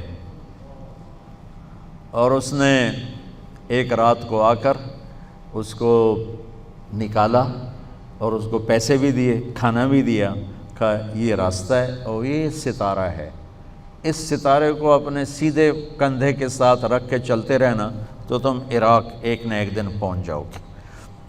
اور ان کو اس نے نکال دیا، ان کی حیا سے متاثر ہو۔ تو میرے عزیزو، ہم اس میں آزاد نہیں، ہم شادی میں بھی اس طرح آزاد نہیں کہ میں نے تمہیں پسند کیا، تم نے مجھے پسند کیا، چلو ہم کورٹ میں شادی کرتے ہیں۔ اس میں ہماری ایک تہذیب ہے، ہم اپنے والدین کی رائے لیتے ہیں، ہم اپنے ماں باپ کو عزت و احترام دیتے ہیں، وہ چاہے ہمارے ساتھ سختی کریں، نرمی کریں۔ لا تقل لهما اف ولا تنهرهما وقل لهما قولا کریما۔ اپنے ماں باپ کے سامنے اتنی آواز بھی نہ نکالو، جو چڑ کے یہ اف، جس کو اف ویسے کہتے ہیں، یہ نوخن ہے نا، اس کے نیچے ہلکی سی میل آ جائے اسے اف کہتے ہیں، ناقابل دید ہوتی ہے، ناقابل دید ہوتی ہے، صرف یوں دیکھو تو نظر آتی ہے۔ تو اف میں اشارہ ہے کہ اتنا ہلکے سے ہلکا دکھ بھی تیری طرف سے ماں باپ کو نہ پہنچے، اتنا ہلکے سے ہلکا دکھ۔ تو ہماری ایک خوبصورت زندگی ہے۔ میں ویسے ماں باپ سے بھی کہتا ہوں کہ اپنے بچوں سے ضرور پوچھو اور ان کی رائے سے فیصلے کرو، چونکہ مسلط کر دینا یہ اولاد کی حق تلفی ہے، اور ماں باپ کو بیچ میں سے نکال کر کورٹ میرج پہنچ جانا یہ اپنی زندگی تباہ کر دینے والی چیز ہے، کہ جسے ماں باپ کی دعائیں جس کو نہ ملیں وہ پنپتا نہیں ہے۔ ایسی شادیاں 99% ٹوٹ جاتی اور تباہی کا شکار ہو جاتی۔ تو اپنے ماں باپ کی عزت احترام رائے کے ساتھ اپنی اگلی زندگی کے فیصلے کرنا، تو اس میں برکت ہوتی کہ ماں باپ کی جو دعا ہے، خاص طور پہ جو ماں کی دعا ہے، اور میرے نبی نے ماں کا کیا مقام بتایا ہے کہ آپ نے کہا کہ اگر میری ماں زندہ ہوتی اور میں عشاء کی نماز کے لیے مصلی پہ کھڑا ہوتا اور میں سورۃ فاتحہ شروع کر چکا ہوتا اور ادھر سے آواز آتی محمد، تو میں ماں کے لیے نماز توڑ دیتا۔ تو بھائی ہم اپنے عزیز رشتہ دار، والدین، ان سب کی عزت احترام، چونکہ ہمارے معاشرے میں جہاں بے حیائی آئی ہے وہاں گستاخی بھی آئی ہے، بدتمیزی، گستاخی، بدتمیزی، گستاخی۔ میں نے اپنے دادے کو نہیں دیکھا، دادے کے بھائی کو دیکھا ہے۔ تو 6-7 سال کی عمر میں تھا کہ وہ بھی فوت ہو گئے۔ تو مجھے اتنا یاد ہے کہ ہم چھوٹے چھوٹے ڈیرے میں جاتے تو ان کے جو بیٹے تھے، یعنی میرے والد کے کزن، میرے چاچے ہوئے، وہ باپ کے سامنے نہیں بیٹھتے تھے، باپ کی پیٹھ پیچھے بیٹھتے تھے، باپ کی پیٹھ کے پیچھے بیٹھتے تھے۔ وہ سامنے بلاتے تو کھڑے ہو کے بات کرتے تھے، بیٹھ کے بات نہیں کرتے تھے، حالانکہ دینی لحاظ سے ان پڑھ، کچھ بھی نہیں جانتے دین کے لحاظ سے، لیکن پیچھے ایک تہذیب تھی۔ وہ تہذیب اب اڑ گئی ہے۔ یہ جو ہے نا، یہ تمہارا موبائل، اس نے تباہی پھیر دی ہے۔ یعنی اس موبائل نے، ہے تو کوئی اور شے پر شکل ہوئی ہے، تو اس موبائل نے ایک مٹھی میں دنیا جمع کر دی ہے، ایک مٹھی میں 7 بر اعظم اس میں جمع ہے، جہاں مرضی ٹن کرو اور بات کرو۔ لیکن ایک چھت میں بیٹھے بہن بھائیوں کو دور کر دیا کہ اب آپس میں کوئی گفتگو نہیں، آپس میں کوئی بات نہیں ہے، بس وہ اپنے لگا ہوا ہے، وہ اپنے لگی ہوئی ہے۔ یہ جو ہمارے بچے چڑچڑے ہو رہے ہیں، اس میں ہماری آج کی ماں کا بہت بڑا دخل ہے۔ بچہ بات کرنا ہے تو کہ ہاں بولو کیا کہنا، ہاں سن دی پئی ہیں گل کر۔ اس نے تباہ کر دیا اپنے بچے کو۔ اس الو کو یہ نہیں پتا کہ عزت دینا، توجہ فرمائیں۔ آپ نے لفظ کتنی دفعہ سنا ہے؟ توجہ فرمائیں۔ توجہ عربی کا لفظ ہے، توجہ کا مطلب ہے، یہ تا کو ہٹا دو تو نیچے نکلتا ہے وجہ، وجہ چہرے کو کہتے ہیں، چہرہ۔ توجہ فرمائیں کا مطلب ہے کہ بوتھا میرے حال کر، اے نہیں میں تو موبائل نو ویکھی جاتے، ہاں بولو کیا کہنا، بولو کیا کہنا۔ اور کوئی ایسے وقت آ گیا وہ بچہ کھیل جب میں وہ کوئی خاصی ڈرامہ ہے تو اس کو تھپڑ بھی پڑتا ہے۔ تو اس نے نا ہماری زندگی کو، وہ میراسیاں دا پتر جب میں انہیں چوم چوم کے مار چھڑیا۔ ہمیں موبائل کا ملا ہے، ہم نے اپنی زندگی برباد کر۔ الو ٹوائلٹ میں سودے کر رہے ہوتے ہیں بیٹھے، فیصل آباد دے تاجر کول پوچھ لو، شیخ صاحبان کول پوچھو، ٹوائلٹ بیٹھے ہوتے، چکا لو مال، چکلو مال۔ اتنے احمق، اتنے احمق، اتنے بے وقوف۔ ایک اربوں پتی پارٹی، اس کا چیئرمین تو پورا کھانا، میں آنکھوں دیکھا بتا رہا ہوں، پورا کھانا اس کا ایک ہاتھ میں فون کان سے لگا تھا، جرمنی میں بات کر رہا تھا، کوئی سودا اٹک رہا تھا، اور ایک ہاتھ سے روٹی کھا رہا تھا۔ میں کہا یار لعنت ہے تمہاری اس تجارت پر، تمہیں روٹی بھی نہ کھانے تھی، یہ کیا زندگی ہے؟ تو میرے نبی کو جب کوئی بلاتا تھا نا تو آپ ایسے نہیں کہتے، مطلب فرید صاحب مجھے کہیں گے نا مولانا صاحب تو میں اتنا ہی کروں گا، ادھر تو میری اوقات ہی نہیں۔ لیکن جب میرے نبی کسی کو بلاتے تو آپ یوں ہوتے تھے سر، ایسے ہوتے تھے۔ کبھی ایسا نہیں ہو کہ آپ نے یوں کیا ہو، اللہ کی قسم میں قربان جاؤں اپنے نبی کے اخلاق پر۔ کمال۔ کوئی غیر مسلم بھی بلاتا تھا تو آپ یوں نہیں کرتے تھے، پھر اب پورا یوں مڑتے تھے، جی فرمائیں، چہرہ دیتے تھے، چہرہ۔ ہماری نسل، ماں باپ آتے ہیں جی بچے نافرمان، اللہ دے بندو تم نافرمان 3 سال کے بچے کو اسکول بھیجتے ہو، نافرمان نہیں ہوگا تو کیا ہوگا؟ روتا ہوا جاتا ہے، روتا ہوا آتا ہے۔ تم ایک بچے کو ماں بن کے نہیں سنبھال سکی، وہ 30 بچوں کو 15,000 لے کے کیسے سنبھالی؟ وہ ایک ٹیچر نے کہا بچوں سے، بچوں کہو سی یو پی سپ۔ ان کا مس سی یو پی تو کب ہوتا ہے؟ کہا نہیں بولو سی یو پی سپ۔ کہا مس سی یو پی کب ہوتا ہے؟ کہا اتنی تھوڑی تنخواہ میں سی یو پی سب ہی رہنا ہے، کپ نہیں بڑھنا۔ اب یہ اسکولوں والے اتنے پیسے کما رہے ہیں اور آگے ٹیچرز کو اتنی تھوڑی تنخواہ دیتے ہیں، یہ ظالم۔ تو جو ماں 2 بچے نہیں سنبھال سکی، وہ 40 بچوں کو ایک ٹیچر جو بیچاری اپنا گھر چھوڑ کے آتی ہے، کیا کچھ کر کے آتی ہے، اور وہ 15-20 ہزار بھی کہاں سے سنبھالے؟ کیسے وہ توجہ دیکھ؟ میں قربان جاؤں اپنے نبی، اللہ کے واسطے بچوں ایک قرآن پڑھا کرو ترجمے کے ساتھ، ایک اپنے نبی کی سیرت پڑھو، پھر تمہیں ممبر پہ بیٹھا مولوی گمراہ نہیں کر سکتا۔ میرے ملک میں فرقہ واریت کے پھیلنے کی ایک وجہ تمہاری جہالت بھی ہے۔ تم اناٹومی ساری پڑھ لیتے ہو اور سورۃ فاتحہ کا ترجمہ نہیں آتا ہے، تو ممبر پہ بیٹھا جو مرضی بولتا رہے،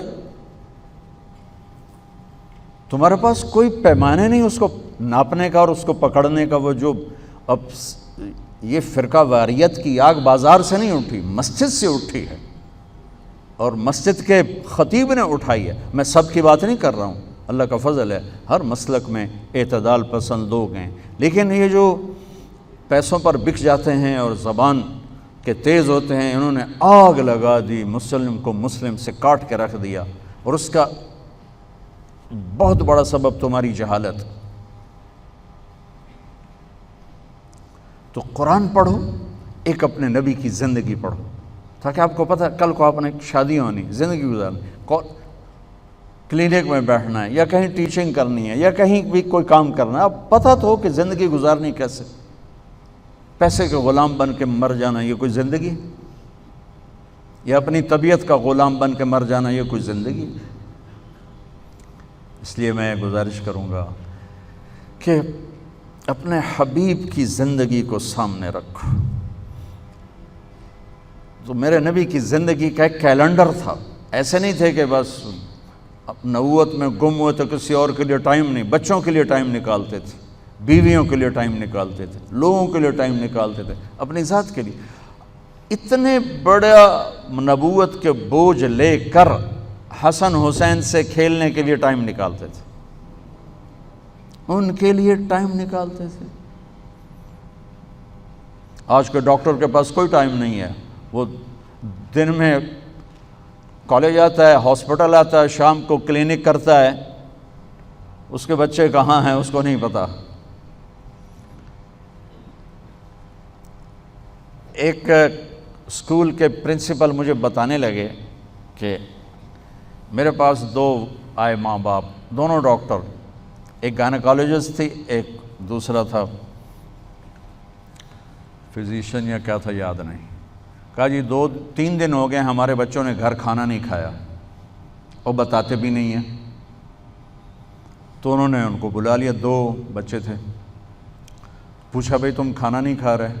کہا جی ہم امی ابو کے سامنے نہیں بتائیں گے۔ یہ میں کسی سے نہیں سنا، میں نے خود سنا ہے، وہ کالج کے جو پرنسپل تھے ان سے سنا، اسکول کے جو پرنسپل تھے ان سے سنا۔ تو انہوں نے ماں باپ کو باہر بٹھا دیا، پوچھا کیا ہوا، کیوں نہیں کھاتے ہو؟ کہا جی صبح جب ناشتہ کرتے ہیں تو امی ابو سو رہے ہوتے ہیں، ہم اسکول چلے جاتے ہیں، دوپہر کو ہم آتے ہیں تو وہ ہاسپٹل ہوتے ہیں تو ہم اکیلے ہی ہوتے ہیں، کھا لیتے ہیں، پھر ٹیوٹر آ کے ہمیں پکڑ لیتے ہیں، پھر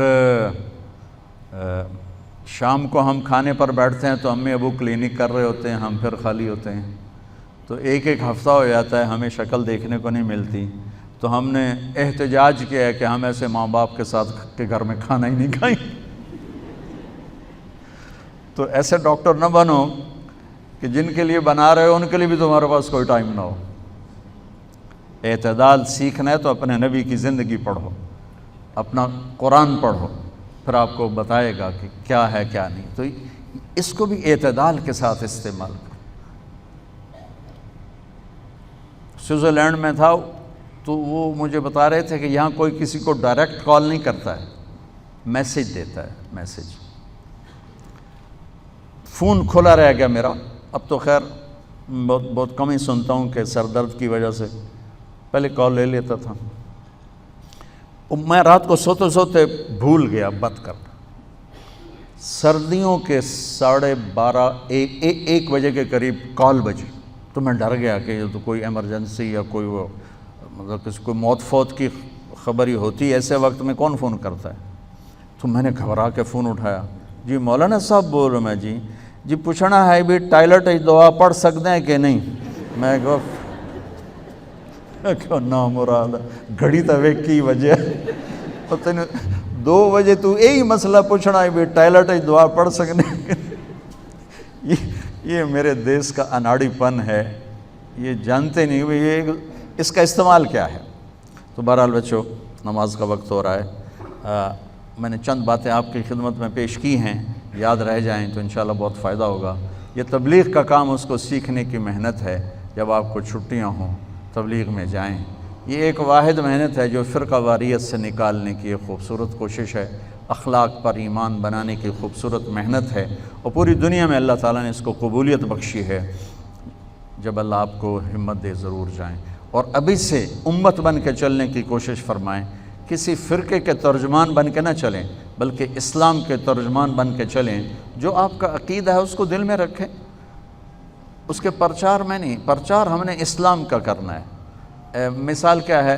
نماز پڑھو، یہ اسلام کا پرچار ہے، ہاتھ ایتھے بنن ہاتھ چھوڑنے، یہ مسلک کا پرچار ہے، یہ لڑائی اور جھگڑا ہے۔ اللہ تعالیٰ آپ کو ہمت دے، مجھے بھی دے اور توفیق دے، اور میں فرید صاحب کا شکر گزار ہوں کہ انہوں نے مجھے موقع دیا آپ بچوں کے سامنے اپنا مدعا پیش کرنے کا۔ السلام علیکم۔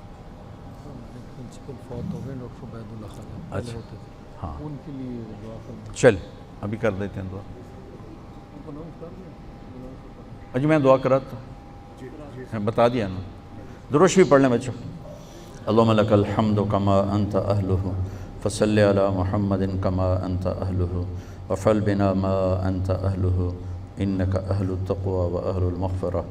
ربنا آتنا فی الدنیا حسنہ وفی الآخرۃ حسنہ وقنا عذاب النار. اللہم اغفر لحینا ومیتنا وشاہدنا وغائبنا وصغیرنا وکبیرنا وذکرنا وانثانا. اللہم من احییتہ منا فاحیی علی الاسلام ومن توفیتہ منا فتوفہ علی الایمان.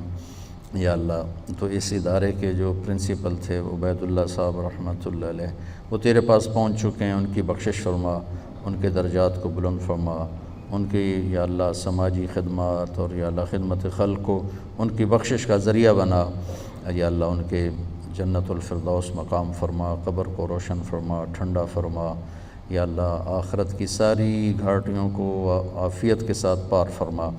یا اللہ جو بھی اہل ایمان تیری بارگاہ میں پہنچ چکے ہیں سب کی بخشش فرما.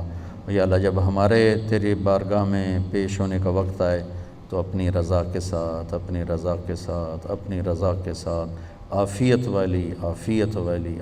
والی واپسی مقدر فرما، ایمان کے ساتھ مقدر فرما. یہ ہمارا سرمایہ تیرے سامنے ہے، ہماری نسل ہے، بچے بچیاں، ان کی حفاظت فرما. یا اللہ ان کے ایمان کو بلند فرما، ان کے کردار کو بلند فرما، ان کے اخلاق کو بلند فرما، انہیں ملک کا سرمایہ بنا، اعلیٰ ترین علم عطا فرما، اعلیٰ ترین اخلاق عطا فرما. یا اللہ یہ قوم کے ہیرے بن کے نکلیں، یہ تاجر بن کے نہ نکلیں. یا اللہ ان کے کمائی کے جذبے نہ ہوں، خدمت کے جذبے ہوں. ان کو اپنے خزانوں سے عالی شان عزتیں، رزق، اعلیٰ اچھی زندگی عطا فرما. والدین کی ٹھنڈک فرما، استادوں کے لیے باعث فخر بنا. یا اللہ اس ادارے کو بھی ہر قسم کی سہولیات نصیب فرما، ترقیات نصیب فرما. یہاں پڑھنے والے، پڑھانے والے، یہاں کے وی سی، ان کے نیچے جتنا بھی عملہ ہاسپٹل میں ہے، کالج میں ہے، یا اللہ یہاں تک کہ سویپر تک بھی یا اللہ سب پر اپنی نظر کرم فرما. یہاں جتنے مریض آئیں ان کو شفا سے واپس لے جا. جن کا وقت آ چکا ہو وہ ایمان پر ان کی واپسی فرما. اور یا اللہ ہمارے تمام یا اللہ پورے ملک کی حفاظت فرما. ہم فتنوں میں ہیں، آفات میں ہیں، اندر باہر کے بے شمار دشمن ہیں. یا اللہ سب سے ٹکرانا ہمارے بس کا نہیں. تو اپنی قدرت کو ظاہر فرما، اپنی غیبی مدد کو ظاہر فرما. یا اللہ ہمیں زلزلوں سے بچا، ہمیں زمین کے یا اللہ جھٹکوں سے بچا، زمین کے تھر تھرانے سے بچا. ہمارے گناہ معاف فرما. یقیناً زلزلے ہمارے گناہوں کی وجہ سے آتے ہیں. یا اللہ ہم تیری بارگاہ میں ہاتھ اٹھاتے ہیں، ہمیں زلزلوں سے بچا، ہمیں آسمانی آفات سے بچا، ہمیں زمینی آفات سے بچا.